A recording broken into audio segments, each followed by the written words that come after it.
ధనుర్రాశి వారికి మూలా నక్షత్రం 1, 2, 3, 4 పాదములు, పూర్వాషాఢ 1, 2, 3, 4 పాదములు, ఉత్తరాషాఢ 1వ పాదం. ఈ రాశి వారందరూ, ఈ నక్షత్రాల వారందరూ కూడా ధనుర్రాశిలో ఉంటారు. ఈ రాశి వారికి కూడా స్త్రీ పురుషులందరూ కూడా సంవత్సరం ప్రారంభం నుండి పోరాటకరమైనటువంటి జీవితం గడపాల్సి వస్తుంది. అయినప్పటికీ కూడా గురుబలం వలన 6 మాసాల పాటు ఒక రకంగాను, 6 మాసాలు మరో రకంగాను ఉండి విద్య వైద్య వ్యవహారాల మంది ప్రోత్సాహంగా ఉండి లాభిస్తూ ఉంటుంది.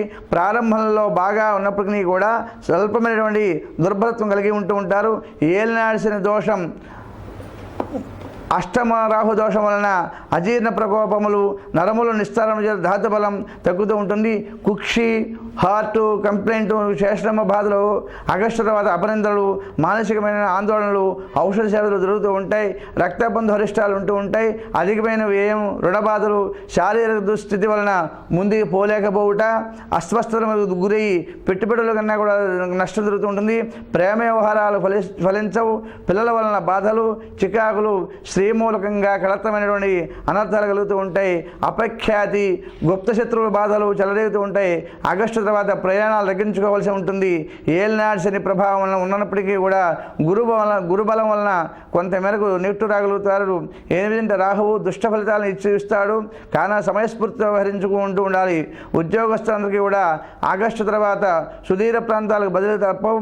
అధికారుల వలన ఇబ్బందులు, మీ యొక్క పనితీరును బట్టి తప్పుదావ పడుతూ ఉంటారు. ఆర్థికంగా ఇబ్బంది పడుతూ ఉంటారు. ఎంత శ్రమపడినప్పటికీ కూడా మిమ్మల్ని గుర్తించరు. ప్రభుత్వ దాడులు, చెక్కింగులపై మీపై దాడి జరుగుతూ ఉంటుంది. కొన్ని అవినీతి ఆరోపణలు అన్నీ కూడా ఎదుర్కొనవలసి వస్తూ ఉంటుంది. కేంద్రంలో రాష్ట్ర ప్రభుత్వాలు ఉన్నటువంటి ఉద్యోగులందరికీ కూడా పరీక్షగా కాలం అన్నట్టుగా ఉంటుంది. నిరుద్యోగులకు సంవత్సరం అంతా కూడా నిరాశే. పర్మనెంట్ కానీ ఉద్యోగులందరూ కూడా ఆగస్టులో పర్మనెంట్ అవుతుంది. రాజకీయ రంగంలో ఉన్న వారందరూ కూడా శని ప్రభావం చేత గురుబలం వల్ల అనుకూలంగా ఉండి ప్రజల్లో గుర్తింపు, అధిష్టాన వర్గం వారిపై దృష్టి పెట్టడం వలన ఆగస్టులో కూడా ఏదో ఒక నామినేటెడ్ పదవి తప్పక లభిస్తూ ఉంటుంది. కానీ ధనం మంచినీళ్ళ వల్ల అయిపోతూ ఉంటుంది. ఏదో లాభం లాభిస్తూ ఉంటుంది. సంవత్సరం మీద కళాకారులందరికీ కూడా ఉన్న గురుబలం ఉన్నందున మంచి గుర్తింపు లభిస్తూ ఉంటుంది. వ్యాపారస్తులందరికీ కూడా యోగకాలంగానే ఉంటుంది. ఏలినాటి శని అయినప్పటికీ కూడా లాభరాశిలో గురుడు ఉండడం వలన మంచి లాభాలు పొందుట, అనుకునేవి సాధిస్తూ ఉంటారు. నూతన కార్యాలకు శ్రీకారం చుడుతూ ఉంటారు. మొత్తం మీద విద్యార్థులందరికీ కూడా జ్ఞాపకశక్తి పెరిగి మంచి మార్కులతో కలిగి ఉంటూ ఉంటారు. ఇతర వ్యాపకాలు, చదువుపై శ్రద్ధ పెరుగుతూ ఉంటుంది.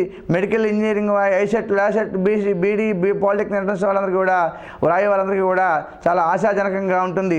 మొత్తం మీద ఈ ధనురాశి వారు కూడా స్త్రీ పురుషులందరూ కూడా గురుబలం ఉన్నప్పటికీ కూడా శని రాహు యొక్క ప్రభావం అధికంగా ఉండడం చేత ఆగస్టు నుండి రాహువు చేత చాలా జాగ్రత్తగా ఉండాలి. జీవిత పరీక్షకాలం అన్నట్టుగా ఉంటుంది. అయితే ఈ ధనురాశి వారందరూ కూడా మంగళవారం నియమాలు పాటించి శని రాహులు జపం చేయించుకుని హోమదానాలు చేసినట్లయితే శివరాత్రి రోజున, మహాశివరాత్రి రోజున శివుడికి అభిషేకం చేయించుట చాలా యోగం అనిపిస్తూ ఉంటుంది.